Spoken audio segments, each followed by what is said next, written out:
గురువు. ఈ పదాలు నేడు మనం తరచుగా వింటున్నాం. మానవాళి పెడమార్గాన పడి అంధత్వం చేత, నిర్లక్ష్య వైఖరి చేత దైవం మనకిచ్చిన వెలలేని కానుకలను పోగొట్టుకుంటామనే ఉద్దేశ్యంతోనే దైవాజ్ఞ వలన మహాత్ములు మన మధ్య అవతరిస్తారు. వారినే సిద్ధ గురువులని, ఆధ్యాత్మిక గురువులని అంటారు. అటువంటి మహాత్ముడే శ్రీ హజ్రత్ తాజుద్దీన్ బాబా.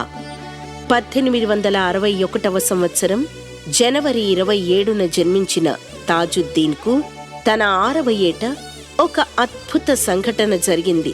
తాజుద్దీన్ 6 సంవత్సరాల వయసులో అబ్దుల్లా షా అనే మహాత్ముడు తాజుద్దీన్ వద్దకు వచ్చి తన వద్దనున్న కొంత మిఠాయిని తీసుకొని కొంచెం చప్పరించి తాజుద్దీన్ నోట్లో వేశారు. తర్వాత ఇలా పలికారు: మితంగా తిను, మితంగా నిద్రపో, మితంగా మాట్లాడు. ఖురాన్ చదివేటప్పుడు మహమ్మద్ల వారే నీలో ఉండి చదువుతున్నట్లు భావించుకో అని చెప్పి వెళ్ళిపోయారు. ఆ అసామాన్యమైన సంఘటన తాజుద్దీన్లో అద్భుతమైన మార్పు తెచ్చింది. అప్పటి నుండి ఆటపాటల యందు విముఖత కలిగి ఒంటరిగా ఉంటూ గొప్ప సూఫీ మహాత్ముల రచనలను చదువుతూ ఆధ్యాత్మికతకు తాజుద్దీన్ ఆకర్షితుడైనాడు. తాను చదివిన వాటిలో తాజుద్దీన్ హృదయాన్ని ఆకట్టుకున్న ద్విపద ఇది: సారాయి తాగు, ఖురాను, కాబాను తగలబెట్టు, కావాలంటే దేవాలయంలో నివసించు, కాని ఏ మానవుని మనసును గాయపరచకు. అంటే ఇతరుల శరీరాలను గాని హృదయగత భావాలను గాని దెబ్బతీయకుండా ఉండడమే ఉత్తమమైన ధర్మమని తాజుద్దీన్ మనసులో నాటుకుపోయింది.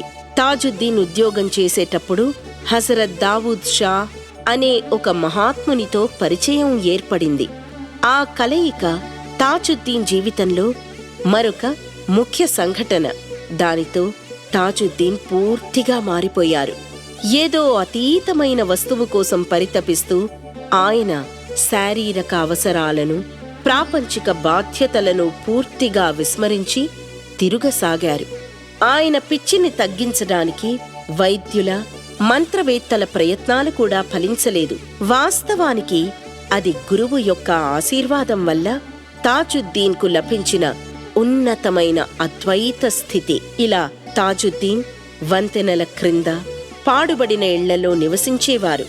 తినాలని గాని త్రాగాలని గాని ధ్యాస లేకుండా పూర్తిగా నగ్నంగా సంచరించేవారు.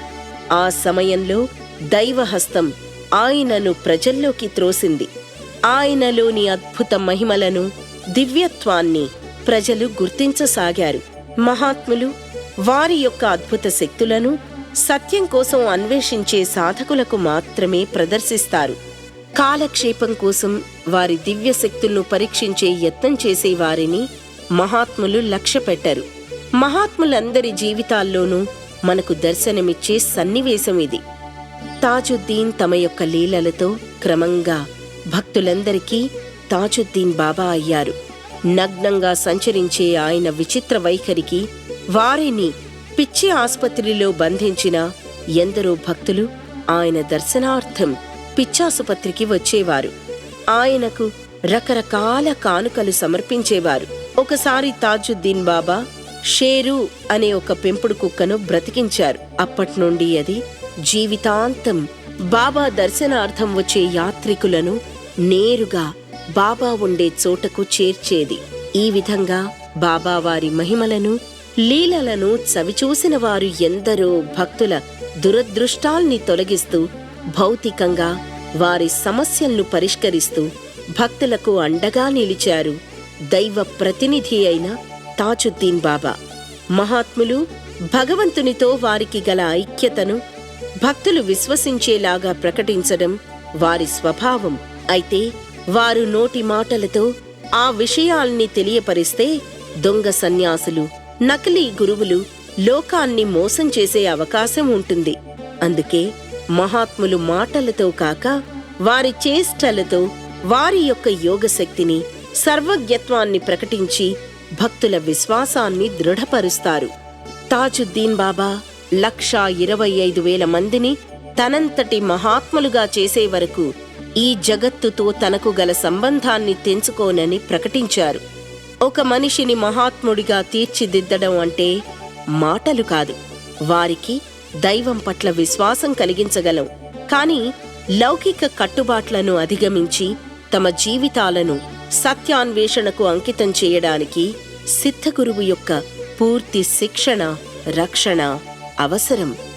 మహాత్ములు ప్రవచించే ఆధ్యాత్మిక విషయాలు మానవుడిని మహాత్ముడిని చేసే శక్తి సామర్థ్యాలు పూర్ణంగా సత్యమే అనడానికి వారి జీవితాలే మనకు సాక్ష్యాధారాలు. కాబట్టి మహాత్ముల జీవిత విశేషాల నుండి ఎన్నో జీవన సత్యాలు తెలుసుకున్నాం కదా. అందుకే ఒక సిద్ధగురువుని ఎన్నుకొని ఆశ్రయించండి, సాధనను ప్రారంభించండి. సర్వం సిద్ధగురు పాదార్పణమస్తు.